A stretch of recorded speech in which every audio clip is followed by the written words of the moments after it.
This year, today, we're starting off the year, I should say, by focusing on law enforcement because our law enforcement officers have really stepped up. And January 9th is National Law Enforcement Appreciation Day. And to celebrate, we are joined by three leaders who fill vital roles in our nation's law enforcement community. Jeff Long is the Commissioner of the Department of Safety and Homeland Security for the state of Tennessee. He also has quite a background as a sheriff. Uh, Pat Yose is the national president of the Fraternal Order of Police. He has been an active member of that organization since 1984. Larry Cosme is the national president of the Federal Law Enforcement Officers Association and is currently an ICE senior agent, special agent. So thank you all so much for joining us. Pat, let me start with you, then go to Larry, then to Jeff. Give me just a quick little few second blurb about what you do in your capacity each day. All right. Well, thank you. First, thank you for allowing us to be part of this.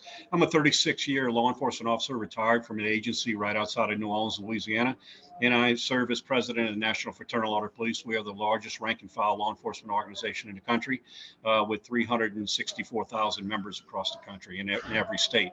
And we advocate on behalf of our members, giving them a voice, talking about the important issues for law enforcement and trying to be trying to improve the law enforcement system and provide security for our law enforcement profession. Right. And Larry? Well, I am a 33-and-a-half-year veteran of state and federal law enforcement. I'm recently retired, actually, with Homeland Security Investigations, which is a component of ICE. I retired out of the Washington, D.C. field office, and as national president of the Federal Law Enforcement Officers Association, I advocate for ensuring that our members are provided adequate resources so that they conduct their jobs, also the adequate compensation and also any type of medical benefits that they're entitled to if they're hurt in the line of duty or severely wounded, or ultimately pay the ultimate price, unfortunately, as some of our professionals in law enforcement do. But that's what we do. We're an advocacy, a nonpartisan professional association advocating on behalf of federal law enforcement. And Commissioner Long. Senator, good to see you today, and thank you for your support for law enforcement. Get to see you pretty regular in Tennessee, so thank you. I have the honor of serving as the Commissioner of the Department of Safety, Homeland Security Advisor to Governor Lee. We have four major divisions in our organization. Of course, the Tennessee Highway Patrol, our Driver's License Division, our Homeland Security Division, and our Tennessee Highway Safety Office, which provides our grants and things to our local enforcement. This is the start of my 48th year in law enforcement, and glad to get to participate today, and thank you for asking me to participate.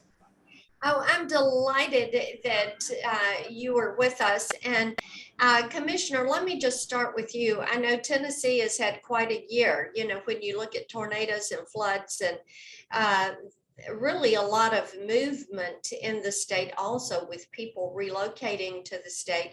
Talk a little bit about what your law enforcement officers have faced this year on several different fronts. Thank you. They are so proud of all of our local, state, and federal partners, because this is a partnership and we've all been in it together for the last year. We started with tornadoes when I was first sworn in as commissioner. Then we moved to protest, I think 67 days straight here at the plaza and at the Capitol, involving everyone. And then we went to COVID during that time and dealt with COVID during that. We've had another round of tornadoes, as you know, in the last period of time affecting Tennessee and Kentucky. Our officers and our troopers in particular have responded upon a moment's notice to help assist. We are a responding agency. We're some of the first that are on the scene of any kind of major disaster, and trying to make sure, first of all, their mental well-being and their physical well-being is taken care of. They are totally exhausted from what they have had to face, but So proud of them for the way they've responded, and we're going to meet the need. We're going to meet the need, whatever it is in our state, and respond to whatever develops that we need to. Well, and we appreciate that leadership that you have brought. It has indeed been a challenging year. And Pat, I want to come to you. Challenges that law enforcement faces and that your members face. What do they talk about as challenges? And then what do they say, here is a way we can solve some of this issue?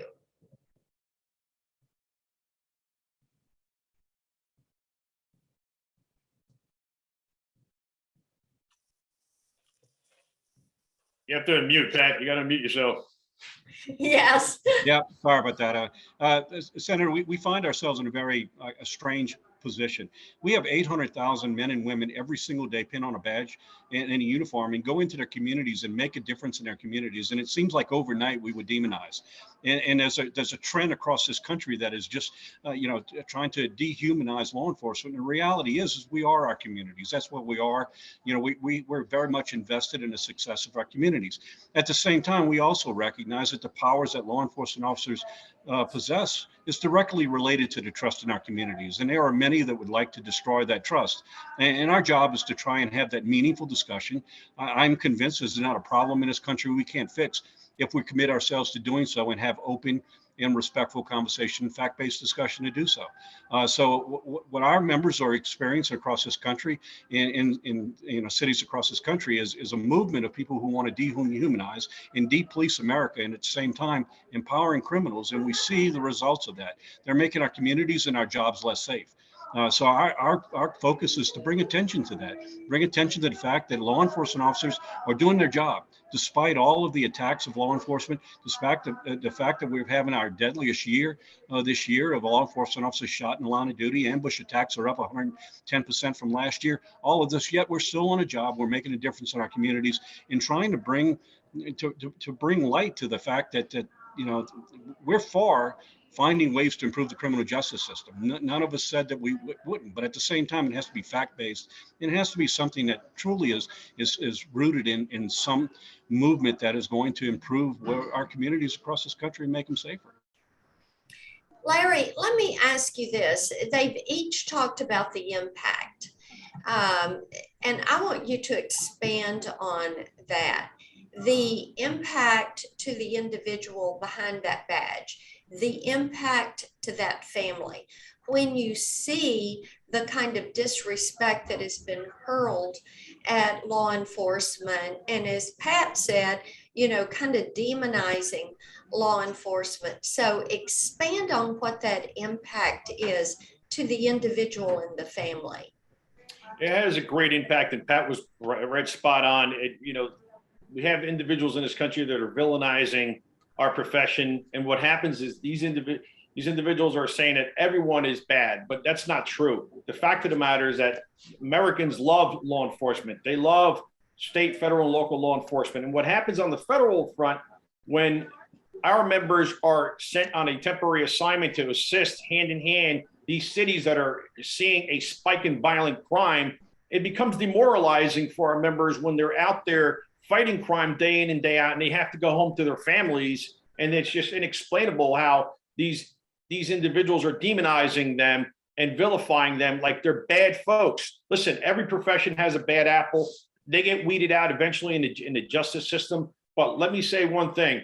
The men and women that we represent, both Pat and myself, are good, hardworking, wholesome folks that care about the communities that they serve, the communities that they live in, the communities that their children go to school in, their grandchildren, so on and so forth. And it's disheartening to see this, but I believe it's turning around now, and the country is starting to see that there is a good out there in law enforcement profession.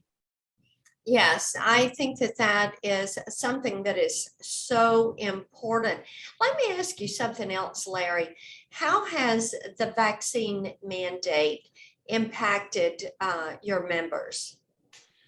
It's actually deeply undermined the morale of law enforcement, because what happens is between I'm a firm believer, and our association has been advocating for the vaccine early on and first and foremost, but we're not advocating for any type of mandates because it's our position that it's an individual's choice between his or her doctors to, when they're seeking medical advice, if they have an underlying, situation, we can't determine that. It's best that they do that in their privacy of their consultation with their medical professional, deciding whether or not they should seek a vaccine that it's still technically, experimental for all intents and purposes, and it's not fully approved.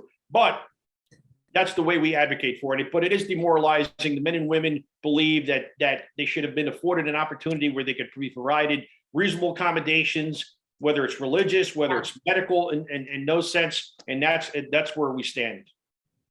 Yeah, Commissioner, have you seen an impact with the law enforcement officers in Tennessee? Yes, ma'am. In particular, since the federal mandate, we have to worry about our troopers that we have assigned to the federal task force because they probably come under that mandate. So it sort of has caused us problems because you got some troopers who are under the mandate. The rest of the state is not under the mandate. And I have to give our governor credit also. Our governor has used the mandate somewhat to our benefit. I'm sure you've seen his video where he did a video personally recruiting law enforcement from across the nation to come to Tennessee. And based off of that, it's helped us. We've got 15 state police and other local agencies who have applied to come to work with us and are about ready to start a class the end of this month. Lateral transfers due to not having a mandate here in Tennessee. So it's caused us problems with the federal part of it, but it's also been a benefit to us with our governor standing up with no mandate in Tennessee to help us in the recruiting effort also. That is good to know. Let me ask you this, Jeff, if people want to reach out and support law enforcement, what can they do? This is something that we're talking to people many times, they'll say, we just want to let them know we care. So how is a way that they can do that?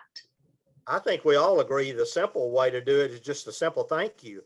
And then in particular, tell the family member, if you see a family member, tell them thank you. I think Larry made an excellent point a minute ago. Our officers are under pressure already on the job. And then they go home, and when the wife or the family member sees the news and how demoralizing law enforcement is right now, that puts extra pressure on them. So I think just if you see a uniformed officer out, simply go up and say, thank you for your job. Thank you for making our community safe. And then also, if you see a family member with them, thank them for supporting that law enforcement officer. I think that's the simplest way. Yeah. Pat, you got anything to add to that? Well, I think it's spot on. I think there's a number of things, but I think one thing that we definitely need to recognize that there's a trend across this country in major cities where progressive DAs and progressive judges are decriminalizing criminals. And I think one thing that law enforcement, in addition, that public can do, and the commissioners are spot on. Tell people, tell law enforcement officers that simple thank you will go a long ways in helping them, feel like that we are supported. But I think that one strong thing that can be done is we need to hold public officials accountable that are doing it. They're doing a case study or they're playing with people's lives. When we look at these cities and we see the amount of murders that are happening in cities and record numbers across, it's easy to look at it and say, yes, it's up a certain percentage. But what we're not doing is we're not recognizing that these are real people, real families that are caught in the middle of this. They're victims.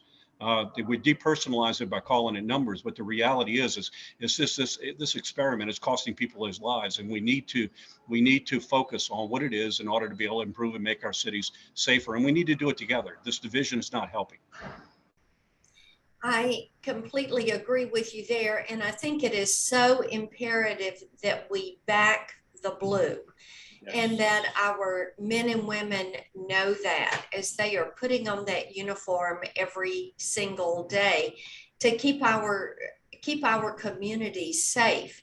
And Larry, I know you probably see this. I think the U.S. Marshals are our oldest and largest of our law enforcement agencies, our federal agencies. And so what do you think your members would like to see or like to hear from citizens that they are there to protect? I have three key words: respect, care, and gratitude. Those are three small actions to show the officers that they are not alone. Those three key words: respect, care, and gratitude. And Pat and the commissioner outlined it pretty clearly. Just a simple thank you. Thank you very much. I appreciate you. I see officers in my community. I give them the thumbs up and I thank them when they roll down their windows in their patrol cars. I thank them. Hey, thank you. I appreciate you. Thank you for coming by my neighborhood. I really appreciate you. And they smile. They're really happy about that. And that's really important. I thank the men and women that I represent. The U.S. Marshal Service has done an outstanding job. Most recently, they rescued a bunch of children that have been taken. And that's important to highlight these things. We highlight that our organization, just like Pat's, the organization Pat leads, the Fraternal Order of Police, we highlight the good work that the men and women do. And those are things that we need to do. And also we advocate for legislation that's, helping the law enforcement community and bettering their lives and bettering their families and helping their children. Because these are men and women just like their grandparents, grandfathers, aunts, and uncles that have families that live in our communities. And that's what I tell folks when I go out there. And believe me, I've always received a positive response. You may get one or two individual that may say no, but the majority of the time, 99.9%, the American public loves law enforcement. Well, thank you all for being with me. January 9th is National Law Enforcement Appreciation Day. So this week, as you are passing individuals that are in uniform, stop and say thank you. Give them the thumbs up, as Larry said. Let them know that you care very much, that they are there and that they are doing their job to keep all of us safe. And to each of you, thank you for the job that you are doing. We are grateful. Thank you, Senator. Thank you, Senator.